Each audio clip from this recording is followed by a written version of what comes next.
los anales de la aviación moderna, cada incidente es un libro de texto escrito con datos. Una lección aprendida a través del análisis meticuloso de cajas negras que registran los últimos momentos de un vuelo. La tecnología nos ha dado una ventana a la tragedia, permitiéndonos reconstruir secuencias de fallos con una precisión casi absoluta. Creemos que, con suficientes datos, cualquier desastre puede ser comprendido, sus causas identificadas y sus lecciones integradas en protocolos más seguros. El Boeing 747, la reina de los cielos, es un símbolo de esta confianza, un gigante de la ingeniería que ha transportado a millones de pasajeros y toneladas de carga a través de los océanos durante décadas. Su historial de seguridad es un testimonio del rigor de la industria. Pero hay historias ocultas en los márgenes de los informes oficiales que desafían esta certeza. Relatos de secuencias de datos que no encajan, de momentos finales que, incluso después de un escrutinio exhaustivo, retienen un núcleo de misterio inexplicable. Este es uno de esos relatos. Se centra en un vuelo de carga, la columna vertebral invisible del comercio mundial, operado por una de las aerolíneas más respetadas del planeta. La investigación oficial cerró el caso, atribuyendo la pérdida de la aeronave y su tripulación a una cadena de fallos catastróficos. Sin embargo, años después, la restauración de fragmentos de datos que se creían perdidos para siempre expuso una anomalía, un detalle tan sutil y tan profundo que desafiaba todo lo que los investigadores creían saber. Un patrón oculto en el ruido digital de los últimos segundos del vuelo, una secuencia final que sugería una historia diferente. Una que nadie, ni los ingenieros de Boeing, ni los pilotos, ni los propios investigadores, esperaba encontrar. Esta es la historia de lo que revelaron esos datos restaurados y del detalle que cambió la comprensión de una tragedia para siempre, sumiéndola en un misterio aún más profundo. El 3 de septiembre de 2010, el Aeropuerto Internacional de Dubái bullía con la actividad nocturna habitual. Entre los gigantes que se preparaban para surcar los cielos se encontraba un Boeing 747-400F, matrícula NO571UP, operado por UPS Airlines como el vuelo 6. Su destino era Colonia, Alemania, una ruta de carga rutinaria que conectaba el centro logístico de Oriente Medio con el corazón de Europa. Al mando de la aeronave se encontraba el capitán Doug Lampe, de 48 años, un piloto experimentado con miles de horas de vuelo, gran parte de ellas en el 7647. A su lado, en el asiento del copiloto, estaba el primer oficial Matthew Bell, de 38 años, un aviador igualmente competente y respetado. Para ellos, era solo otro vuelo nocturno, otra travesía transportando la mercancía que mantiene en movimiento la economía global. La bodega del 747 estaba cargada con miles de artículos, desde productos electrónicos hasta maquinaria, distribuidos en palés meticulosamente organizados. Entre esa carga se encontraban también numerosos envíos de baterías de iones de litio, un componente omnipresente en la vida moderna, pero que en el mundo de la aviación representa una amenaza latente y formidable. A las 18:53 hora local, con todos los controles previos completados y la autorización de la torre, el vuelo 6 de UPS despegó de la pista de Dubái. El ascenso fue normal, y la aeronave se estableció en su ruta de vuelo programada, dirigiéndose hacia el noroeste sobre el Golfo Pérsico. Las comunicaciones con el control de tráfico aéreo de Bahrein eran estándar, y en la cabina, Lampe y Bell seguían los procedimientos con la calma y profesionalidad que les caracterizaba. El cielo nocturno era claro, y los sistemas de la aeronave funcionaban a la perfección. La reina de los cielos, en su configuración de carga, era una máquina robusta y fiable, diseñada para cruzar continentes con una eficiencia implacable.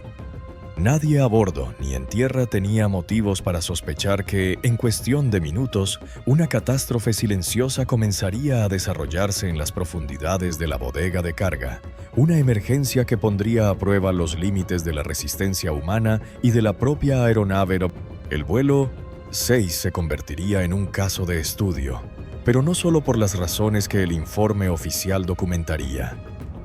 Oculto en la secuencia final de su registrador de datos de vuelo, yacía un secreto que solo emergería mucho después, cuando la tecnología permitiera escuchar los susurros fantasmales de la máquina en sus últimos instantes. Apenas 22 minutos después del despegue, mientras el 747 ascendía a través de los 10.000 pies sobre la costa de Qatar, la tranquilidad de la cabina se hizo añicos. A las 19:15, una alarma sonora y una luz ámbar parpadeante se activaron en el panel de instrumentos principal. Era el aviso de Fire Main DKFAVD, una indicación inequívoca de que los sensores de humo habían detectado un incendio en la cubierta de carga principal delantera. La respuesta del capitán Lampe y el primer oficial Bell fue inmediata y conforme al manual. El entrenamiento se impone en esos momentos, una coreografía de acciones precisas diseñada para contener la amenaza. «Tenemos un aviso de fuego», comunicó uno de los pilotos al control de tráfico aéreo de Bahrein, su voz tensa pero controlada. La primera acción crucial fue intentar suprimir el incendio despresurizando la bodega de carga, un procedimiento estándar que busca privar al fuego del oxígeno que necesita para propagarse. Sin embargo, lo que la tripulación no podía saber era la naturaleza del incendio que se estaba gestando debajo de ellos. No era un fuego convencional de clase A, alimentado por materiales como papel o madera. Lo que ardía en la bodega era mucho más siniestro, un incendio de baterías de litio. Este tipo de fuego, clasificado como clase D, no solo no se extingue por falta de oxígeno, sino que es capaz de generar su propio agente oxidante a través de una reacción química exotérmica conocida como fuga térmica. La situación en la cabina escaló con una rapidez aterradora. Apenas 3 minutos después de la primera alarma, el humo comenzó a filtrarse en la cabina, un humo denso y acre que irritaba los ojos y dificultaba la respiración. Los pilotos se pusieron sus máscaras de oxígeno, pero el entorno se volvía cada vez más hostil. El fuego, lejos de ser contenido, se estaba propagando con una ferocidad incontrolable, atacando los sistemas vitales del avión. Los cables que corrían por el techo de la bodega de carga comenzaron a quemarse, provocando un fallo en cascada de los sistemas eléctricos y de control. El sistema de aire acondicionado que presurizaba la cabina falló, empeorando la invasión del humo. La grabadora de voz de la cabina capturó la creciente urgencia en las voces de los pilotos mientras luchaban por comprender y combatir una emergencia que se salía de cualquier escenario de entrenamiento. En medio del caos, tomaron la única decisión posible: regresar a Dubái. «Mayday, Mayday, Mayday», transmitieron a Bahrein, declarando una emergencia total y solicitando un regreso inmediato al aeropuerto del que habían partido. El controlador de Bahrein les proporcionó un rumbo directo, convirtiéndose en su único nexo con el mundo exterior mientras la cabina se sumía en la oscuridad y el humo. La reina de los cielos estaba herida de muerte, y sus pilotos se enfrentaban a una batalla imposible contra un enemigo invisible que devoraba la aeronave desde dentro. Lo que comenzó como una simple alarma se había transformado en una lucha por la supervivencia a 30.000 pies de altura. La amenaza que enfrentaba la tripulación del vuelo 6 no era un simple incendio. Era una reacción en cadena, una tormenta química perfecta conocida como fuga térmica. Las baterías de iones de litio, aunque aparentemente inofensivas en la vida cotidiana, albergan una enorme cantidad de energía en un espacio reducido. Cuando una de estas baterías sufre un cortocircuito, se sobrecalienta o sufre un daño físico, puede entrar en un estado de autocalentamiento incontrolado. La temperatura interna se dispara, a menudo superando los 600 grados Celsius, provocando que los componentes químicos de la batería se descompongan y liberen gases inflamables. Este proceso es exotérmico, lo que significa que genera su propio calor, y este calor se transfiere a las baterías adyacentes, iniciando una reacción en cadena que se propaga de una célula a otra, de una batería a otra, de un palé a otro. Es un incendio que se alimenta a sí mismo, casi imposible de extinguir con los sistemas de supresión de incendios estándar de un avión, como el halón, que están diseñados para desplazar el oxígeno. Un incendio de baterías de litio no necesita oxígeno externo para arder. El material del cátodo de la batería, al descomponerse, libera su propio oxígeno, creando un incendio de clase D, que puede arder incluso en un entorno despresurizado. Para empeorar las cosas, la reacción libera un cóctel de gases tóxicos y corrosivos, incluyendo fluoruro de hidrógeno, que al mezclarse con la humedad del aire o de los pulmones se convierte en ácido fluorhídrico, una sustancia devastadora. Los pilotos del vuelo 6 estaban luchando contra un dragón químico. El fuego en la bodega de carga no solo generaba un calor intenso, sino que también atacaba la estructura misma del avión. Las temperaturas extremas debilitaban el fuselaje de aluminio, mientras que el fuego consumía los sistemas de cableado cruciales que corrían por el techo de la bodega. Estos cables eran las venas y los nervios del 747, transmitiendo energía y datos a los sistemas de control de vuelo, navegación y comunicación. La investigación posterior, liderada por la Autoridad de Aviación Civil General de los Emiratos Árabes Unidos, determinaría que el incendio se originó en un palé que contenía más de 81,000 baterías de litio. La ferocidad del incendio fue tal que quemó un agujero en el revestimiento resistente al fuego de la bodega de carga en cuestión de minutos, permitiendo que el calor y el humo se extendieran a otras partes de la aeronave. Los sistemas de supresión de incendios del 747, diseñados para un escenario de incendio muy diferente, fueron completamente ineficaces. La decisión de despresurizar la bodega, un procedimiento estándar, no tuvo ningún efecto sobre el incendio químico. En la cabina, el capitán Lampe y el primer oficial Bell se enfrentaban a las consecuencias directas de esta catástrofe invisible. El humo que llenaba la cabina no solo era denso, sino también tóxico y corrosivo, atacando sus sistemas respiratorios y los delicados componentes electrónicos de la cabina. La batalla que libraban no era solo para controlar el avión, sino para sobrevivir en un entorno que se volvía cada vez más letal con cada segundo que pasaba. La tragedia del vuelo 6 de UPS pondría de relieve una vulnerabilidad crítica en la industria de la aviación, una que había sido subestimada durante años. El transporte de baterías de litio, un pilar del comercio moderno, se revelaría como un riesgo inaceptable si no se gestionaba con protocolos extremadamente estrictos. El sacrificio de Lampe y Bell se convertiría en un catalizador para un cambio regulatorio a nivel mundial. Pero para ellos, en ese momento, solo había una realidad. El fuego estaba ganando. La situación en la cabina del vuelo 6 se deterioró con una velocidad implacable. El humo, que al principio era una molestia, se convirtió en una barrera opaca y sofocante. «No puedo ver los instrumentos», se escuchó decir a uno de los pilotos en la grabación de la CBR. El fuego en la bodega de carga había comprometido el sistema de aire acondicionado, lo que no solo impedía la eliminación del humo, sino que, según la investigación posterior, podría haber contribuido a introducirlo activamente en la cabina.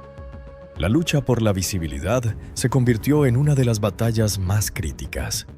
Los pilotos estaban volando un gigante de 400 toneladas esencialmente a ciegas, con solo destellos intermitentes de las pantallas de vuelo a través de la densa humareda.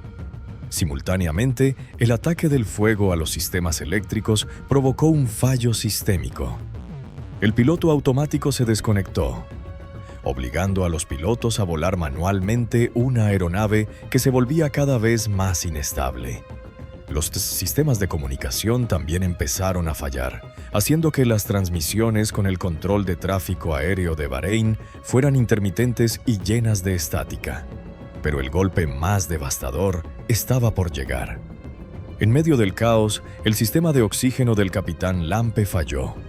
El fuego había dañado las líneas que suministraban aire respirable a su máscara. Privado de oxígeno y expuesto al humo tóxico, el capitán quedó incapacitado. El primer oficial, Matthew Bell, se encontró solo al mando, asumiendo la inmensa responsabilidad de volar el 747 averiado, navegar de vuelta a Dubái e intentar un aterrizaje de emergencia, todo ello mientras estaba prácticamente ciego. La CBR registra la heroica compostura de Bell.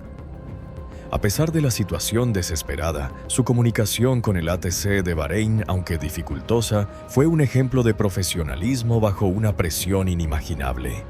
Estamos en emergencia, volando manualmente, sin piloto automático, y la cabina está llena de humo, informó. Los controladores de Bahrein, junto con los de los cercanos Emiratos Árabes Unidos, se convirtieron en sus ojos. Despejaron todo el tráfico aéreo en la región, creando un corredor de emergencia para el vuelo 6. Le proporcionaron a Bell vectores de rumbo, altitudes y distancias a Dubái, información que él apenas podía verificar en sus instrumentos parpadeantes. La decisión de regresar a Dubái, aunque era la única opción lógica, presentaba enormes desafíos. El aeropuerto de Dubái es uno de los más transitados del mundo. Y un aterrizaje de emergencia con una aeronave de ese tamaño y en esas condiciones requería una coordinación perfecta. Además, Bell tenía que realizar un descenso y una aproximación complejos, confiando casi por completo en las instrucciones verbales de los controladores. La aeronave no respondía como debería. El fuego había dañado los sistemas hidráulicos que controlan las superficies de vuelo, como los alerones y los timones. Bell luchaba no solo contra la ceguera y la soledad, sino también contra una máquina que se negaba a obedecer. Cada ajuste de control requería una fuerza y una anticipación enormes. La grabadora de datos de vuelo mostraría más tarde los inputs de control erráticos pero decididos de Bell, un testimonio silencioso de su lucha titánica para mantener el avión en el aire. Mientras se acercaba a la costa de los EAU, la situación se volvió aún más crítica. El tren de aterrizaje no se desplegaba correctamente y los flaps, necesarios para reducir la velocidad para el aterrizaje, no respondían. Bell estaba intentando aterrizar un 747 a una velocidad peligrosamente alta, sin poder ver la pista y sin control total sobre la aeronave. La tragedia se cernía sobre el desierto árabe, pero el primer oficial Matthew Bell, solo en una cabina llena de humo, se negaba a rendirse. El regreso a Dubái fue una carrera contra el tiempo y la desintegración de la aeronave. Con el primer oficial Matthew Bell solo a los mandos, la tarea de navegar y preparar el 747 para un aterrizaje de emergencia era monumental. Los controladores aéreos de Bahrein y Dubái trabajaron en una simbiosis perfecta, guiando a Bell a través de la oscuridad. Le indicaron que el aeropuerto de Dubái estaba a sus 10 en punto, a 30 millas, pero la falta de visibilidad en la cabina hacía que cualquier referencia visual fuera inútil. Bell luchaba por mantener el control de la altitud y la velocidad, dos parámetros críticos para una aproximación segura.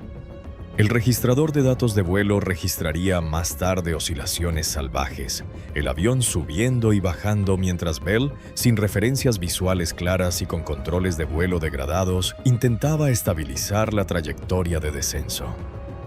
«Necesito volar el avión», se le oye decir en un momento, una declaración que subraya la intensidad de su concentración en medio de un caos abrumador. Una de las mayores dificultades fue la configuración de la aeronave para el aterrizaje, los flaps y los slats, superficies hipersustentadoras en las alas que permiten volar a velocidades más bajas no se extendían. Esto significaba que la velocidad de aproximación de Bell tendría que ser mucho más alta de lo normal, complicando enormemente un aterrizaje que ya era casi imposible. Además, el tren de aterrizaje no se desplegó completamente. Otro fallo crítico que eliminaba cualquier esperanza de un aterrizaje convencional. A medida que el vuelo 6 se acercaba a Dubái, los controladores se dieron cuenta de que la aeronave estaba demasiado alta y demasiado rápida para poder aterrizar en la pista designada, la 12L. Bell sobrevoló el aeropuerto, incapaz de realizar el descenso a tiempo. Los controladores le dieron instrucciones para realizar un viraje y volver a intentarlo desde una dirección diferente. Pero el control de la aeronave era cada vez más precario. El yugo de control que Bell manejaba estaba parcialmente atascado debido a los daños causados por el fuego. La CBR grabó los sonidos del esfuerzo físico de Bell mientras luchaba por hacer virar el avión. En un momento, el avión se inclinó peligrosamente, y solo la habilidad y la fuerza de Bell evitaron que entrara en una barrena irrecuperable. La comunicación seguía siendo intermitente. Bell solicitó información sobre su altitud y velocidad repetidamente, datos que los controladores le proporcionaban al instante, pero que él tenía que procesar y aplicar en una cabina caótica y sin referencias. La carga de trabajo cognitivo y físico sobre él era inmensa. Estaba realizando el trabajo de 2 pilotos, en condiciones que ni el simulador más avanzado podría replicar fielmente. La decisión se tomó entonces de desviar el vuelo a la cercana base aérea de Al-Minhad, que tenía una pista más larga, pero el destino ya estaba sellado. A las 19:42, aproximadamente 27 minutos después de la primera alarma de incendio, el vuelo 6 de UPS, con el primer oficial Matthew Bell luchando hasta el último segundo, entró en un descenso final e incontrolable. La aeronave impactó en una zona despoblada entre 2 autopistas principales, cerca de la base de Al-Minhad. El impacto fue devastador, y la aeronave se desintegró, esparciendo restos en un área amplia. Ambos pilotos, el capitán Doug Lampe y el heroico primer oficial Matthew Bell, perecieron en el accidente. Su lucha no fue en vano. La información recuperada de las cajas negras y la naturaleza del accidente proporcionarían a la industria de la aviación las lecciones más duras y necesarias sobre los peligros del transporte de baterías de litio. Un legado que salvaría vidas en el futuro. El silencio que siguió al impacto del vuelo 6 en el desierto de Dubái fue breve, reemplazado rápidamente por el sonido de las sirenas de los equipos de emergencia que acudían al lugar del desastre. La bola de fuego inicial iluminó el cielo nocturno, una señal trágica del final de una lucha heroica. La Autoridad de Aviación Civil General de los Emiratos Árabes Unidos asumió la jurisdicción de la investigación, como es procedimiento estándar para accidentes que ocurren en su territorio. Dada la nacionalidad de la aerolínea y del fabricante de la aeronave, la Junta Nacional de Seguridad en el Transporte de UUU y Boeing se unieron a la investigación como partes acreditadas, aportando su vasta experiencia en desastres aéreos. El lugar del accidente era una escena de devastación. Los restos del CTC-47 estaban esparcidos en un área relativamente concentrada, pero la violencia del impacto y el incendio posterior habían dejado poco reconocible. La tarea inicial de los investigadores fue asegurar el perímetro, documentar la distribución de los restos y, lo más importante, localizar las 2 piezas de evidencia más cruciales: la grabadora de voz de la cabina y la grabadora de datos de vuelo, comúnmente conocidas como las cajas negras. La búsqueda de las grabadoras fue una operación prioritaria. Estos dispositivos están diseñados para soportar fuerzas de impacto extremas y temperaturas de incendio intensas, encerrados en carcasas protectoras de color naranja brillante para facilitar su localización. A pesar de la destrucción, ambas grabadoras fueron recuperadas de entre los escombros en un estado notablemente bueno, aunque dañadas. Fueron enviadas de inmediato a los laboratorios de la NTSB en Washington, D.C., donde los especialistas comenzarían el delicado proceso de extraer la información que contenían. Mientras tanto, en el lugar del accidente, los equipos de investigación comenzaron a examinar los restos de la carga. La presencia de baterías de litio se confirmó rápidamente, y la atención se centró en la naturaleza del incendio. Los investigadores analizaron los patrones de quemaduras en los restos del fuselaje, buscando el punto de origen del fuego. El daño extremo en la sección delantera de la cubierta de carga principal apuntaba claramente a un incendio que se había originado allí y se había propagado con una ferocidad incontrolable. La recuperación de los restos fue un proceso largo y arduo que duró varias semanas. Cada pieza del avión fue etiquetada, fotografiada y transportada a un hangar para su reconstrucción parcial. Los investigadores examinaron los sistemas de cableado quemados, las tuberías hidráulicas fundidas y los componentes estructurales deformados, buscando pistas sobre la secuencia exacta de los fallos. El análisis de los restos del sistema de oxígeno de la cabina confirmó lo que la CBR había sugerido. El suministro de oxígeno del capitán Lampe se había interrumpido, probablemente debido a que las tuberías que pasaban por la zona del incendio se habían quemado. Esta fue una pieza clave del rompecabezas, explicando por qué el primer oficial Bell tuvo que asumir el control total. Los investigadores también se centraron en el manual de operaciones de la aeronave y en los procedimientos de emergencia para incendios en la bodega de carga. Se hizo evidente que los procedimientos existentes eran completamente inadecuados para un incendio de baterías de litio. La suposición de que despresurizar la bodega extinguiría el fuego era fundamentalmente errónea para este tipo de incendio químico. La tragedia del vuelo 6 expuso una brecha crítica en el conocimiento y la preparación de la industria. La investigación se convirtió en un esfuerzo global, con expertos de todo el mundo aportando sus conocimientos sobre incendios, metalurgia, aviónica y factores humanos. El objetivo no era solo determinar la causa, sino asegurar que un accidente de esta naturaleza nunca volviera a ocurrir. La atención se centró en las cajas negras.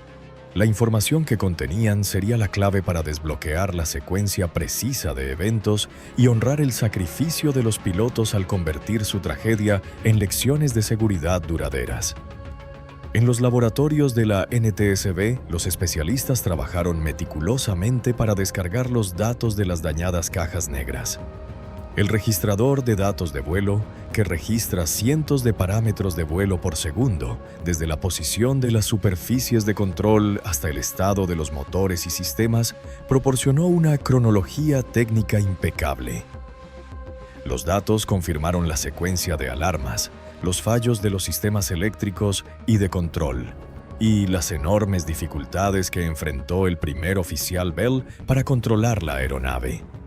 Los gráficos de altitud, velocidad y guiñada mostraban un avión luchando por su vida, con oscilaciones violentas que reflejaban la batalla física que se libraba en la cabina. La grabadora de voz de la cabina, por su parte, ofreció la narrativa humana.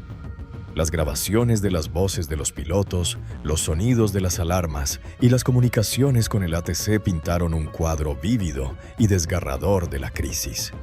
La transcripción del CBR se convirtió en un documento central para la investigación, permitiendo a los expertos en factores humanos analizar el proceso de toma de decisiones de la tripulación, su gestión de la carga de trabajo y su comunicación bajo un estrés extremo. La claridad de la voz de Bell, incluso en los momentos más desesperados, fue un testimonio de su extraordinario temple. Combinando los datos del FDR y el CBR, los investigadores pudieron construir una simulación por ordenador de los últimos 30 minutos del vuelo. Esta reconstrucción visual fue una herramienta poderosa que permitió al equipo de investigación ver lo que los pilotos no podían: la trayectoria de la aeronave, su configuración y su relación con el terreno. La simulación mostró claramente por qué Bell no pudo aterrizar en el primer intento. El avión estaba demasiado alto y rápido, una consecuencia directa de la pérdida de control sobre los sistemas de flaps y spoilers. Uno de los hallazgos más importantes del análisis de datos fue la confirmación de la rapidez con la que el incendio incapacitó los sistemas críticos. Menos de 4 minutos después de la primera alarma, el control de la columna de mando del capitán se volvió inoperante, y poco después, el control de los estabilizadores, crucial para el control del cabeceo, se perdió. Los datos mostraron que Bell dependía de los motores y del timón de dirección para controlar la altitud, una técnica de vuelo extremadamente difícil y poco ortodoxa, especialmente en un avión del tamaño de un 747. El análisis también reveló la magnitud de la invasión de humo en la cabina. Los sensores de presión de la cabina registrados en el FDR mostraron fluctuaciones que, correlacionadas con los comentarios de los pilotos en el CBR, indicaban una rápida pérdida de la integridad del entorno de la cabina. El humo no solo era un problema de visibilidad, sino que también representaba una amenaza de asfixia e intoxicación. Los datos iniciales parecían contar una historia completa y coherente. Un incendio incontrolable de baterías de litio llevó a un fallo catastrófico de los sistemas, haciendo que la aeronave fuera imposible de volar. La causa parecía clara y el enfoque de la investigación se desplazó hacia la prevención. El caso parecía cerrado desde una perspectiva técnica, con la heroica pero fútil lucha de la tripulación como el capítulo final. Sin embargo, en el mundo de la investigación de accidentes, los datos nunca se consideran completamente agotados. La tecnología de recuperación y análisis de datos avanza constantemente, y a veces, volver a examinar un archivo antiguo con nuevas herramientas puede revelar detalles que antes eran invisibles.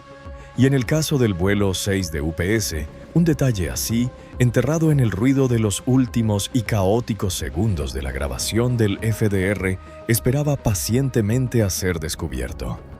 La investigación de la GCAA sobre el vuelo 6 de UPS fue exhaustiva y se considera un punto de referencia en la seguridad de la aviación de carga.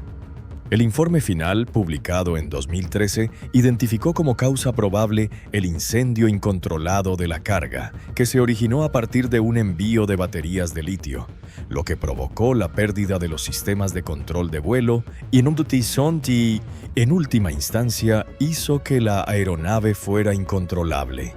Este hallazgo tuvo repercusiones globales e inmediatas. La Organización de Aviación Civil Internacional y la Administración Federal de Aviación de EU emitieron nuevas y estrictas regulaciones sobre el transporte de baterías de litio como carga aérea. Se prohibió su transporte en las bodegas de los aviones de pasajeros y se implementaron requisitos de embalaje y etiquetado mucho más rigurosos para los aviones de carga.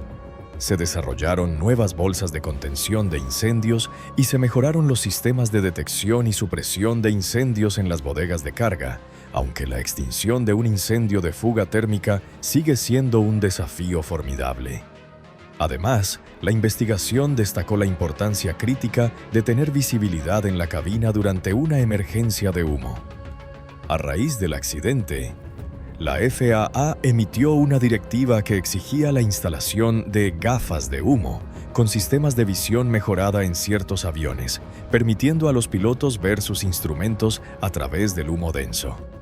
La historia del vuelo 6 de UPS, con el heroísmo del primer oficial Bell, se convirtió en un poderoso estudio de caso en la formación de pilotos de todo el mundo, enfatizando la gestión de recursos de la tripulación, la toma de decisiones bajo estrés y la importancia de la comunicación clara con el ATC.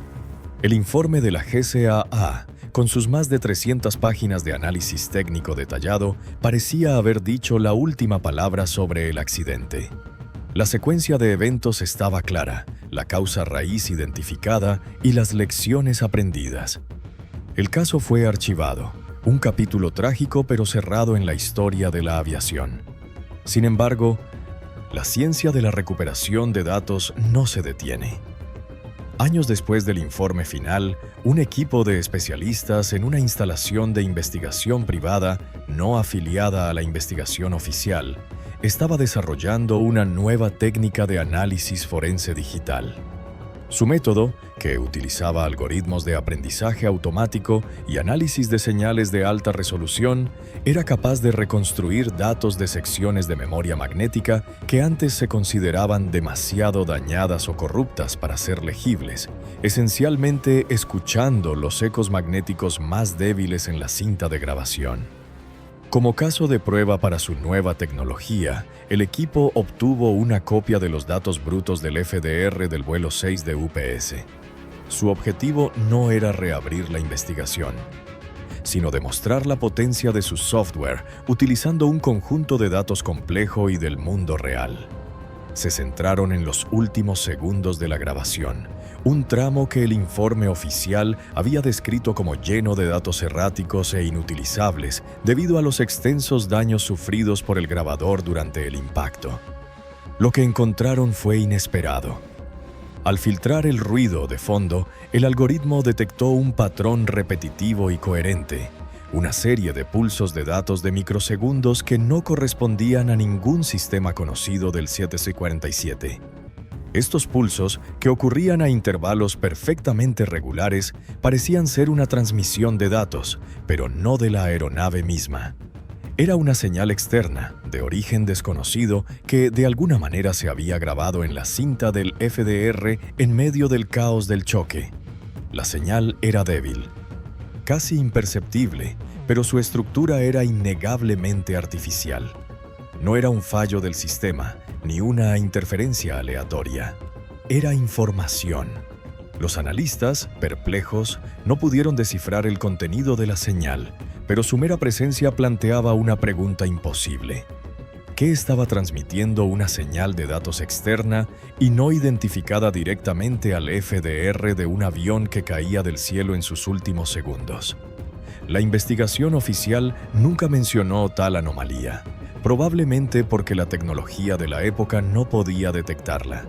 Pero allí estaba, un fantasma en la máquina, un detalle que nadie esperaba, que no encajaba en la narrativa establecida del desastre.